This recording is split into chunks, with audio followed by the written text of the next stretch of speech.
तो आइए आज से इंग्लिश ग्रामर की शुरुआत करें।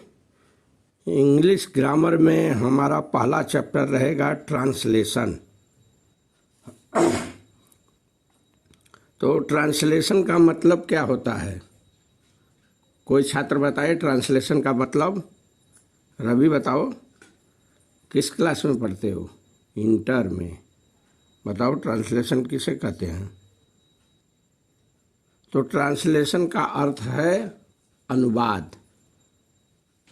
एक भाषा के दूसरी भाषा में बदलना ट्रांसलेशन कहलाता है। ठीक है, तो आइए आज हम आप लोगों को ग्रामर में टेंस की तरफ ले चलते हैं। टेंस मीन्स, कोई छात्र छात्रा बोले टेंस मीन्स। माधुरी बोलो। साध्वी, कौन सा क्लास है तुम्हारा? 9। टेंस मीन्स नहीं पता। कोई भी छात्र नहीं पता। धन्यवाद आप लोगों को, बहुत बहुत धन्यवाद। न बताने के लिए बहुत बहुत धन्यवाद। तो आइए मैं बता देता हूँ। टेंस मीन्स होता है काल, और काल मीन्स समय। ठीक है, और सबसे पहले तो ये जान लीजिए कि टेंस कहते किसे हैं। कोई छात्र बोले, कोई छात्रा बोले, टेंस किसे कहते हैं? टेंस की क्या परिभाषा है? नहीं पढ़े हैं? कोई बात नहीं, आइए मैं ही आपको बता देता हूँ। वर्ब के जिस रूप से यह पता चले कि काम किस समय में हो रहा है। वर्ब के जिस रूप से यह पता चले कि काम किस समय में हो रहा है उसे टेंस कहते हैं। ठीक है, तो आगे हम चलते हैं। वर्ब के मुख्य 3 टेंस होते हैं। टेंस कितने प्रकार का होता है? 3 प्रकार का। पहला प्रेजेंट टेंस, दूसरा पास्ट टेंस, तीसरा फ्यूचर टेंस। ठीक है, प्रेजेंट टेंस मीन्स वर्तमान काल, पास्ट टेंस मीन्स भूतकाल, फ्यूचर टेंस मीन्स भविष्य काल। ठीक है, इतना समझ में आ गया। अब आगे हम बढ़ते हैं। इन तीनों के 4-4 रूप होते हैं। तीनों के 4-4 रूप होते हैं। तीनों, प्रेजेंट, पास्ट, फ्यूचर, इनके 4-4 रूप होते हैं। जैसे प्रेजेंट के 4 रूप कौन कौन है? प्रेजेंट इंडेफिनिट पहला, प्रेजेंट कंटिन्यूअस दूसरा, प्रेजेंट परफेक्ट तीसरा, प्रेजेंट परफेक्ट कंटिन्यूअस ये चौथा है। इनको आप हिंदी में कह सकते हैं, जैसे इंडेफिनिट आपने कहा तो इंडेफिनिट का मतलब अनिश्चित, कंटिन्यूअस का मतलब लगातार जारी रहना, परफेक्ट का मतलब पूर्ण, और परफेक्ट कंटिन्यूअस का मतलब होता है एक समय पर पूर्ण हो, किसी दिए हुए समय पर कार्य पूर्ण हो। तो ठीक है, प्रेजेंट टेंस के 4 रूप होते हैं, आपने समझ लिया। उसी तरह पास्ट टेंस के भी 4 रूप होते हैं। जैसे past indefinite, past continuous, past perfect, past perfect continuous. ठीक है, उसी तरह फ्यूचर टेंस के भी 4 रूप होते हैं। फ्यूचर इंडेफिनिट पहला, दूसरा फ्यूचर कंटिन्यूअस, तीसरा फ्यूचर परफेक्ट, चौथा फ्यूचर परफेक्ट कंटिन्यूअस। ठीक है, ये 4-4 समझ में आ गया आप लोगों को। अब हम आगे बढ़ते हैं। इन चारों के भी 4-4 वाक्य होते हैं। 4-4 भागों में ये चारों भी बटे होते हैं। कौन है चारों? जैसे प्रेजेंट में आपने पढ़ा, present indefinite, present continuous, present perfect continuous. तो प्रेजेंट इंडेफिनिट भी 4 भागों में बटा है, प्रेजेंट कंटिन्यूअस भी 4 भागों में बटा है, प्रेजेंट परफेक्ट भी 4 भागों में बटा है, प्रेजेंट परफेक्ट कंटिन्यूअस भी 4 भागों में बटा है। तो आइए हम बताएं, ये प्रेजेंट इंडेफिनिट 4 भागों में कौन कौन सा है? इसके 4 भाग। हाँ, तो कोई छात्र बोले, छात्रा कोई बोले, आप लोग बताइए। हाई स्कूल इंटर के छात्र हैं, ये सब नहीं बता रहे हैं। जनरली बात है, ये शुरुआती है। फिलहाल जो है इंग्लिश के रीढ़ की हड्डी है ये टेंस। अगर जिसको समझ में आ गया समझिए वो इंग्लिश फतह कर लिया, नहीं समझ में आया तो बड़ा मुश्किल हो जाता है। केवल वो इंग्लिश की किताब पढ़ सकता है, ना ही वो लेटर पार्सल किसी का कुछ लिख सकता है, ना ही किसी को पढ़ के समझा सकता है, और ना ही वो धारा प्रवाह बोल सकता है। बिना छात्र छात्राओं ध्यान देना, बिना इसकी सहायता से कोई भी कुछ बोल नहीं सकता। ये बहुत दुर्लभ है। तो इसलिए इंग्लिश में जो है टेंस को क्या कहते हैं, ग्रामर को क्या कहते हैं, रीढ़ की हड्डी। जिसको समझ में आ गया समझिए वो इंग्लिश पर फतह कर लिया। तो हमें बड़े शौक की बात है कि आप लोग हाई स्कूल इंटर के छात्र हैं, बता नहीं पा रहे हैं।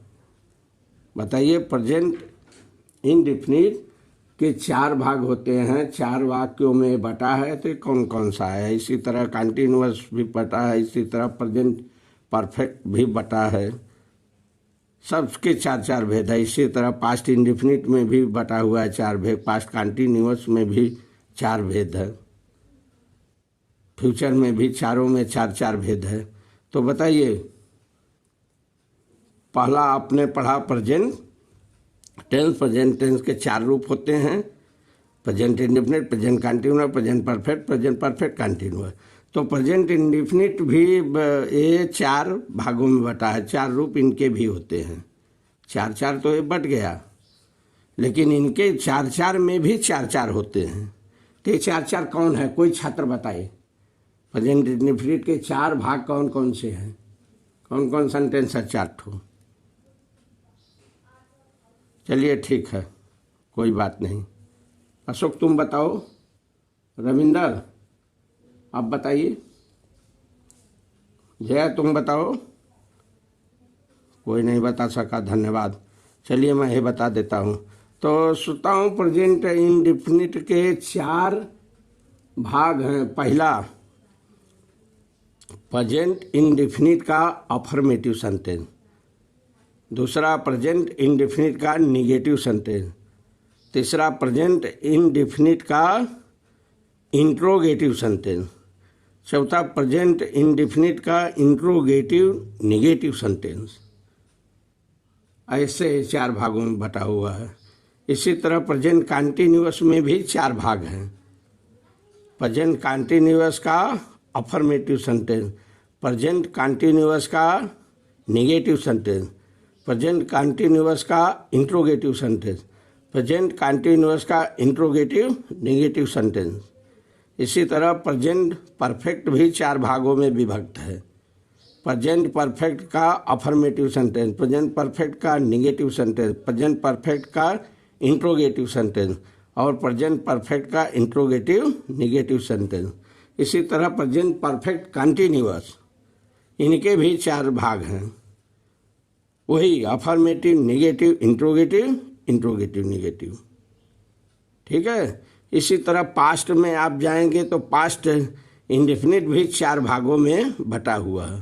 पास्ट इंडेफिनिट का पहला अफर्मेटिव होता है, दूसरा पास्ट इंडेफिनिट का निगेटिव होता है, तीसरा पास्ट इंडेफिनिट का इंट्रोगेटिव होता है, चौथा पास्ट इंडेफिनिट का इंट्रोगेटिव निगेटिव होता है। इसी तरह आप फ्यूचर में हलेंगे तो फ्यूचर टेंस में भी फ्यूचर इंडेफिनिट जब आएगा तो उसमें भी 4 भाग होते हैं। फ्यूचर इंडेफिनिट का अफर्मेटिव, फ्यूचर इंडेफिनिट का निगेटिव, फ्यूचर इंडेफिनिट का इंट्रोगेटिव, चौथा फ्यूचर इंडेफिनिट का इंट्रोगेटिव निगेटिव। ठीक है। तो इस तरह से 4-4 हुए। ये संरचना है, इसको अच्छी तरह से समझ लेना। संरचना समझ लेंगे तो फिर शुरुआत करने में बहुत आसानी होगी। ठीक है, इतना सबको समझ में आ गया। तो बस आज इतना ही काफ़ी है। ज़्यादा अगर शुरू करेंगे तो आपको समझ में नहीं आएगा। पहले आप इसको कंठस्थ कर लीजिए। आज मैंने आपको टेंस का पूरी संरचना बता दिया, एक कितने प्रकार के होते हैं, इनके क्या रूप हैं और एक कितने भागों में कितने सेंटेंसों में विभक्त हैं, तो विस्तार से बता दिया। एक तरह से देखेंगे तो टेंस 3 होते हैं और 3 में 4-4 रूप इनके हैं, 12 हो गए। 12 में भी 4-4 वाक्य बने हुए हैं, 4-4 सेंटेंस बने हुए, तो 12 चौक 48 हो गए। तो कुल मिला के आप देखेंगे तो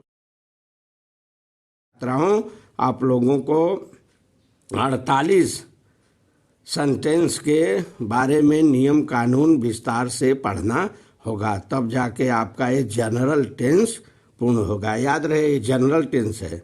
अभी आपको आगे हाई लेवल में हम चलेंगे, दूसरा टेंस बताएंगे, इन सब से हट के रहेगा, जो थोड़ा कठिन रहेगा, लेकिन मूल यही है।